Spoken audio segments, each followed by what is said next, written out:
আমার একটা ঋণ মানুষ কিভাবে পারে সেটাই আল্লাহ নিয়ে কাজ গেছে। করতে? পরশুদিন বলছে বাবা আমার একটা পর্দা কিনে দাও। আমার স্যান্ডেলটা দেখে 3 বছর পুরাতন ছেঁড়া, কিন্তু আমি আমার স্যান্ডেলটা পাল্টাই না, সেলাই করে নেই, কিন্তু আমার বাচ্চাদেরকে আমি কষ্ট পেতে দেই না। শুধু একবার বলছে বাবা লেসে খাবো। আমার মেয়ের মোবাইলে আমার নাম হলো 500 ছবি আছে।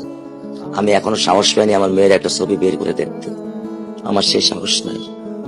আমি সেই সব হারাই ফেলছি, কারণ ও আমার ছিল হৃৎপিণ্ড। ওর জীবনে এমন কোন চাওয়া নাই যেটা আমি পূরণ করি নাই। পরশুদিন বলছে বাবা আমার একটা বরকা কিনে দাও। আমার চাচাতো ভাই বললো ভাই ইসলামপুর থেকে 300-400 টাকা পাওয়া যায়। আমি সাথে সাথে নিউ মার্কেট থেকে আমি 1000 টাকা দিয়ে আমার মেয়েকে বরকা এনে দিচ্ছি। আমি দরিদ্র, ভাঙা বাসায় থাকি, কিন্তু আমার সন্তানদেরকে আমি কখনোই দারিদ্রতা স্বাদ পেতে দেইনি। দারিদ্রতা স্বাদ পেতে দেইনি। আমার বড় মেয়েকে এখন আমি সেলোরার থেকে জামা কিনে দিই।